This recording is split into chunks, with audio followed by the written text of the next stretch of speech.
Hai teman Kilin, perkenalkan, saya Kilin yang akan menemani malam-malammu bersama teman tak kasat mata. Kilin akan membawakan cerita-cerita seram yang membuat bulu kuduk kalian merinding. Cerita pengalaman Kilin bersama teman-teman dan keluarga Kilin yang boleh dipercaya, boleh tidak. Yang pasti, akan ada yang menemani kalian saat mendengarkan cerita ini. Sebelum kalian mendengarkan cerita Kilin, jangan lupa untuk subscribe, tekan tombol lonceng, like, komen, and share ya. Hai, aku Kilin. Aku akan bercerita mengenai pengalamanku dan kakakku yang kita sebut saja Kak Rio. Kami sama-sama pernah mengalami kejadian menyeramkan saat mengikuti acara di pegunungan yang berinisial T di daerah Jawa Timur. Hanya saja, saat itu aku mengikuti acara pramuka saat masih SMP. Sedangkan Kak Rio 2 kali mengikuti latihan kepemimpinan organisasi saat berada di bangku kuliah atau yang biasa mereka sebut training kader. Aku akan bercerita pengalamanku saat acara pramuka terlebih dahulu. Saat itu, aku berangkat ke daerah T bersama teman-teman dari sekolah.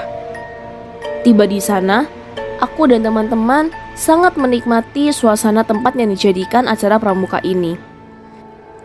Selain hawa di sana dingin, banyak sekali pepohonan rindang dan bunyi-bunyi burung dan hewan lainnya. Bis sekolah berhenti di tempat parkir yang telah disediakan. Karena posisi acara berada di dekat hutan dan bis tidak dapat masuk ke sana. Setiba di sana, kami dibagi beberapa kelompok dan diberi pengarahan apa saja kegiatan kami selama 2 malam di sini. Setelah diberi pengarahan, hari pun sudah mulai sore. Kami mendirikan tenda sesuai dengan posisi yang sudah ditentukan oleh guru pramuka kami. Sebelum menuju ke posisi yang ditentukan, aku dan temanku izin ke toilet.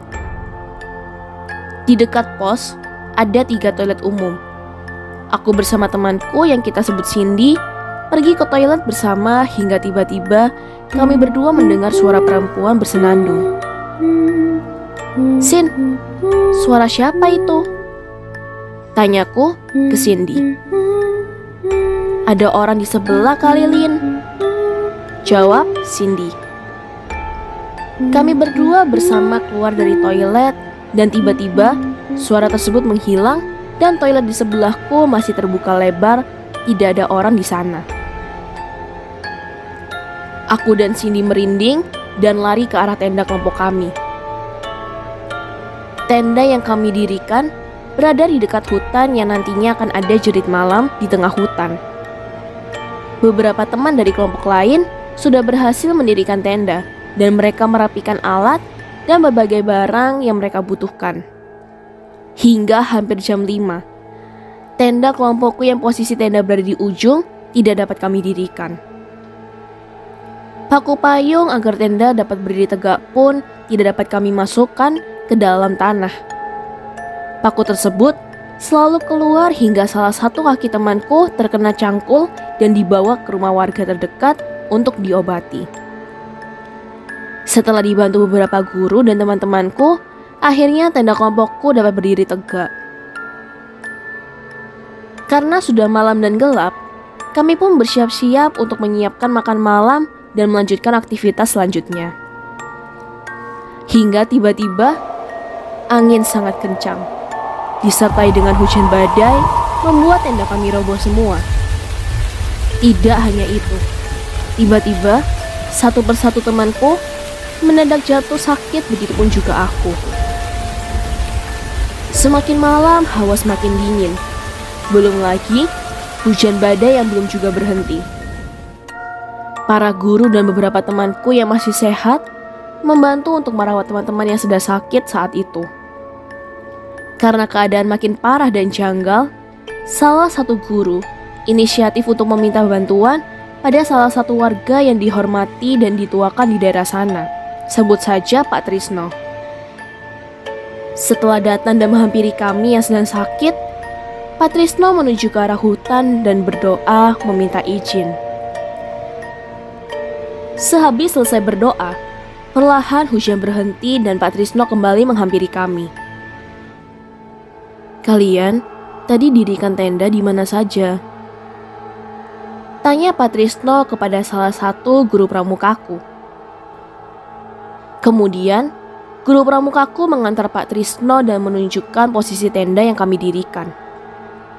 Sekembalinya mereka, Pak Trisno bilang kalau salah satu tempat di mana tenda kami dirikan merupakan tempat penunggu hutan berada. Dan posisi tenda yang dimaksud Pak Trisno adalah posisi di mana tenda kelompokku berdiri. Tidak hanya itu, guruku pun sebelum mulai acara ini belum izin dengan penunggu di sana. Karena itu, salah satu teman di kelompokku kakinya terkena cangkul dan banyak dari kami jatuh sakit. Malam ini acara jerit malam pun dibatalkan, dan kami akhirnya berkumpul di pos untuk tidur dan beberapa dari kami yang jatuh sakit tidur di rumah warga. Keesokan pagi, kami pun membereskan tenda kami dan melanjutkan acara pramuka. Setelah kejadian yang kualami dan teman-temanku, beberapa tahun kemudian, kakakku mengikuti kegiatan organisasi kampus di tempat yang sama saat aku mengikuti pramuka. Di sekitar tahun 2017, Karyo mengikuti kegiatan organisasi yang disebut training kader di kampusnya. Training kader merupakan kegiatan di mana mahasiswa-mahasiswi baru akan bergabung dengan organisasi untuk melatih kerjasama dan tekad yang kuat dalam setiap kegiatan dalam organisasi dalam 1 tahun ke depan. Di sini Karyo menjadi panitia training kader yang akan melatih dan membimbing tiap mahasiswa-mahasiswi baru yang akan bergabung dengan organisasi yang bergerak di bidang olahraga. 2 bulan sebelum acara dimulai, Karyo dan anggota panitia yang lain membagi tugas dan tanggung jawab sehingga acara ini dapat berjalan dengan lancar. Namun, saat itu, jadwal training kader bertabrakan dengan jadwal wisuda kakak tertua kami yang bernama Kak Erika. Sehingga, Kak Rio hanya bisa datang pada hari kedua di sore hari. Setelah selesai acara wisuda, kami sekeluarga mengantar Kak Rio ke tempat di mana acara dilaksanakan di daerah T. Setelah keluar tol dan mulai memasuki daerah yang penuh dengan pepohonan, banyak hal janggal yang terjadi. Saat itu jam sudah menunjukkan sekitar pukul 7 malam, di mana kondisi di sana sangat gelap, dan penerangan hanya dari lampu mobil kami dan beberapa lampu jalan yang jaraknya agak berjauhan dan tidak terlalu terang. Saat jalan menurun dan melewati jembatan, tiba-tiba papa kami yang sedang menyetir membunyikan klakson beberapa kali. Padahal, sebelum melewati jembatan, tidak ada kendaraan lain selain mobil kami sekeluarga.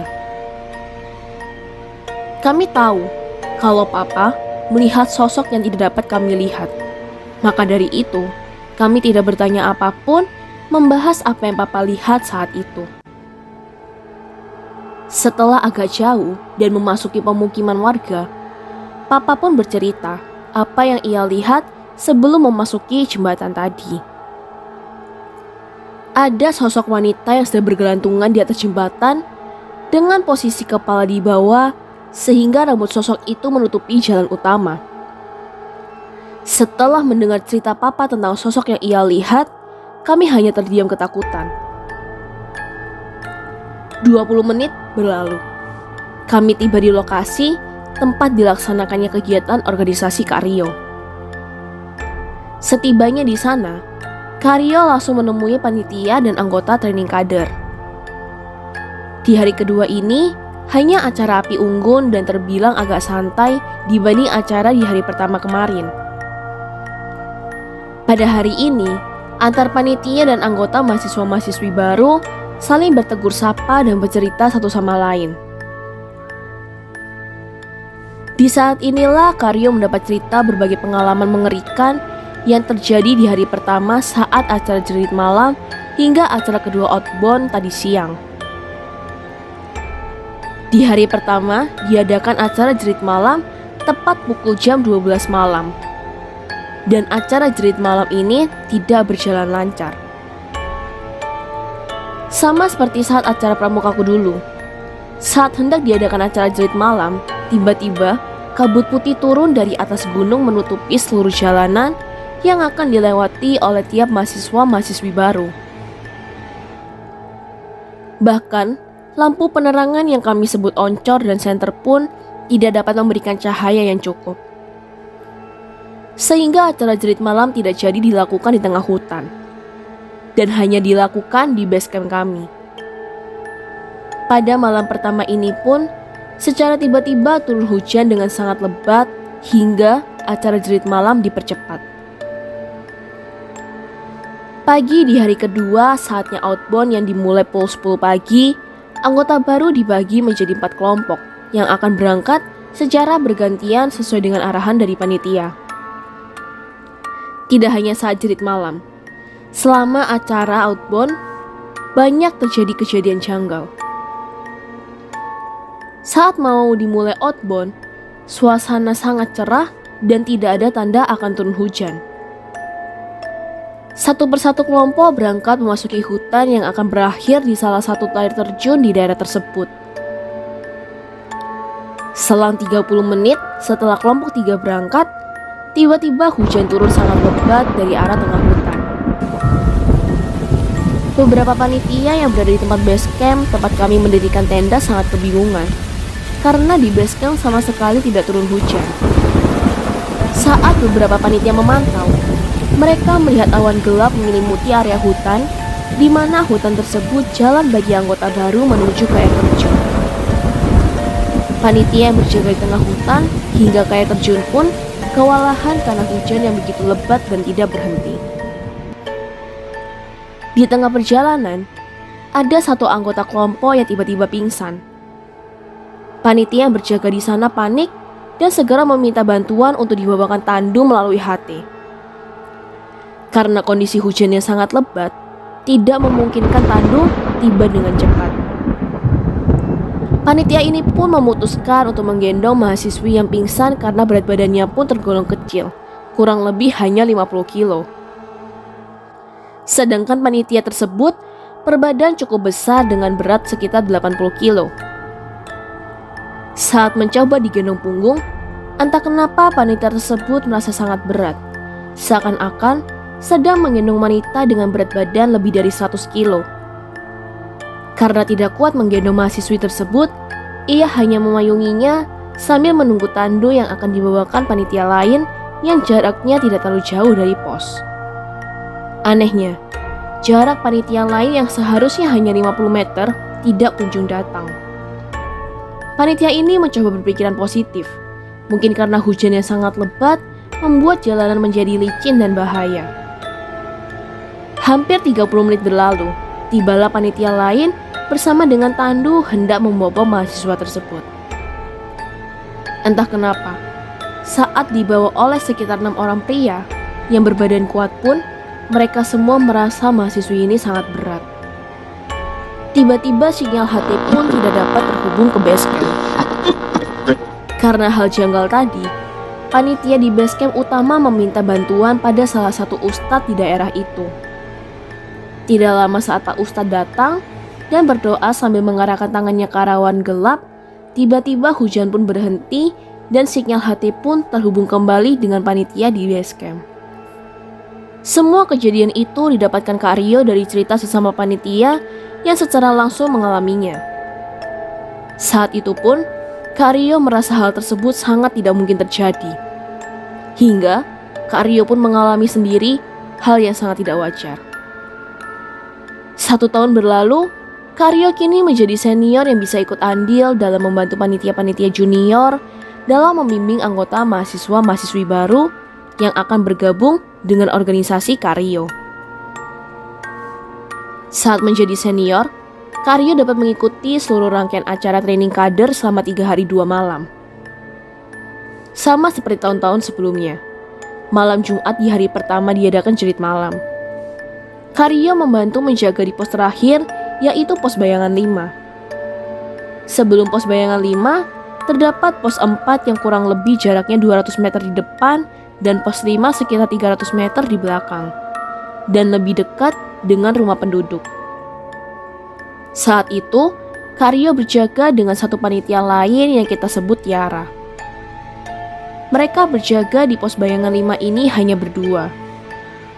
Jam sudah menunjukkan pukul 12 malam. Kini saatnya anggota baru berjalan bergantian satu persatu menyusuri area hutan yang sudah diterangi oleh oncor. Di pos bayangan 5 ini, Kak Rio dan Tiara bergantian untuk membawa anggota baru dengan mata tertutup ke pos 5 atau pos terakhir. Satu persatu mahasiswa sudah lewat hingga mahasiswa kelima Tiara yang membawa mahasiswa tersebut ke pos terakhir. Kak Rio menunggu anggota selanjutnya. Di tengah hutan yang sangat hening, tiba-tiba ada suara kaki melangkah yang menginjak kerikil dan dedaunan kering.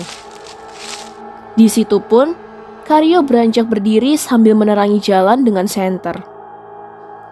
Setelah menunggu sekitar 15 menit setelah Tiara kembali ke pos, mereka berdua kebingungan karena sama sekali tidak ada yang datang ke pos bayangan. Karena Kak Rio takut apabila ada anggota yang tersesat, maka Kak Rio pergi ke pos 4 meninggalkan Tiara sendirian di pos bayangan 5. Saat tiba di pos 4, Kak Rio bertanya, apa ada anggota baru yang barusan lewat? Teman-teman panitia yang menjaga di pos 4 serempak menjawab, belum ada yang lewat Kak, hanya kakak yang baru lewat. Kak Rio pun kembali dan cerita ke Tiara bahwa tidak ada seorang pun yang lewat, tapi tadi ada suara langkah kaki membuat Tiara tidak mau berada di pos bayangan 5 sendirian. Ia pun meminta kalau ada anggota yang datang, ia saja yang mengantarnya ke pos terakhir. 5 menit berlalu, akhirnya anggota selanjutnya tiba dan ia diantarkan Tiara ke pos akhir. Kak Rio pun kembali sendirian di pos bayangan 5 yang hanya ditemani oleh penerangan dari oncor dan satu senter genggam yang dibawa Kak Rio. Karena bosan, Kak Rio mondar-mandir di sekitar oncor dan ia mencoba mendekati oncor. Saat mendekati oncor, Kak Rio melihat pantulan bayangannya ada 2 karena mengenai cahaya oncor. Bayangan yang satu ada di depan Kak Rio, dan ketika ia menoleh ke belakang, bayangan Kak Rio juga ada di belakangnya. Karena hal tersebut, Kak Rio mencoba menjauhi cahaya oncor. Secara logika tidak mungkin satu orang yang berdiri depan cahaya kecil mendapatkan 2 bayangan yang muncul di belakang dan di depan secara bersamaan. Tidak lama kemudian, Tiara pun datang. Malam ini sangat sepi dan sunyi, hanya ditemani suara burung. Dan sesekali, angin datang membuat bulu kuduk kami berdua merinding. Waktu berlalu hingga sekarang jam menunjukkan pukul 4 dan giliran anggota terakhir datang. Kami pun berkumpul bersama di pos 5 atau pos terakhir untuk kembali ke basecamp utama. Tapi, tiba-tiba ada salah satu anggota baru dari tim olahraga bulu tangkis yang kita sebut Maya menggigil kedinginan luar biasa hingga tubuhnya lemas. Beberapa panitia akhirnya mendulukan anggota lain untuk kembali jalan dan sekitar 15 panitia masih tinggal di pos 5 untuk persiapan menggendong Maya. Tidak disangka, berat Maya yang tergolong ringan hanya sekitar 55 kilo begitu terasa berat, seakan-akan seperti sedang mengangkat sepeda motor. Dengan tidak sanggup, Kak Rio dan panitia pria lain yang jumlahnya sekitar 8 orang menggendong Maya menuju ke basecamp. Salah satu panitia yang kita sebut Tony memegang kepala Maya, masing-masing 3 orang di badan kiri dan kanan. Satu lagi mengangkat ujung kaki Maya. Saat Kak Rio membantu Tony, tiba-tiba Maya berteriak sambil menuju ke arah belakang Kak Rio dan berkata, "Ada orang tinggi besar! Ada orang tinggi besar!" Panitia lain yang berada di sana melihat Maya kebingungan. Hingga kami pun berdoa bersama sambil berjalan dan menggendong Maya. Beberapa panitia memberi penerangan pada area wajah Maya agar Maya tidak tertidur dan berkata, "Maya, jangan tidur. Ayo lihat cahaya senter. Jangan tidur, Maya. Perjalanan dari pos 5 ke base camp terasa sangat berat dan lama. Hingga jarak kurang lebih 100 meter, Karyo dan panitia lain dekat dengan base camp utama, tiba-tiba badan Maya yang awalnya berat menjadi sangat ringan. Diangkat hanya oleh 2 orang pun bisa. Karena hal tersebut, Karyo dan panitia lain dapat berjalan jauh lebih cepat dan bisa sampai di base camp hingga terlihat cahaya matahari mulai muncul. Di hari kedua ini lanjut dengan kegiatan outbound, di mana outbound merupakan puncak dari acara training kader ini. Seperti sebelumnya, yang awalnya cuaca sangat cerah, tiba-tiba turun hujan. Tetapi untung tidak ada hal-hal yang menakutkan sehingga acara dapat berjalan dengan lancar. Pada malam hari, acara dilanjutkan dengan kegiatan api unggun, di mana antara panitia, senior dan anggota baru saling bertegur sapa dan bercerita satu sama lain. Karyo mendapat banyak cerita dari anggota baru saat sebelum kegiatan jerit malam dimulai. Sebelum jerit malam dimulai, beberapa mahasiswa-mahasiswi tidur di dalam tenda sesuai dengan kelompok mereka masing-masing, dan ada 4 tenda di sana. Salah satu tenda berdiri di depan batu besar yang katanya batu tersebut sudah berada di situ dari dulu dan tidak dapat dipindahkan. Banyak anggota baru saat hendak menuju ke tenda untuk beristirahat, selalu melihat ada sosok orang yang sedang duduk di atas batu itu. Sedangkan saat dilihat kembali ke arah batu besar, sosok tersebut menghilang. Mereka hanya melihat batu tanpa ada orang yang duduk di sana. Dan sosok yang sedang duduk di atas batu ini pun sudah didapati dari zaman Karyo masih junior. Ia mendapati cerita dari senior-senior sebelum mereka. Dan hingga Karyo sendiri yang menjadi senior pun mendapati cerita yang sama. Teman Kilin, apa kalian pernah mengikuti acara latihan kepemimpinan seperti Karyo? Atau acara pramuka di luar sekolah seperti cerita Kilin hari ini? Kalau iya, apa pengalaman mengerikan yang kalian dapatkan? Jangan lupa ya teman Kilin, sebelum diadakan acara, selain kalian izin dengan warga di sana, kalian juga harus izin dengan penunggu di sana. Kalau tidak, kalian akan mendapatkan gangguan yang menyeramkan. Terima kasih karena sudah mendengarkan cerita Kilin hari ini. Teman Kilin juga hadir di platform podcast kesayangan kalian, yaitu Spotify dan Noise. Jangan lupa datang dan dengarkan cerita-cerita seram Kilin lainnya.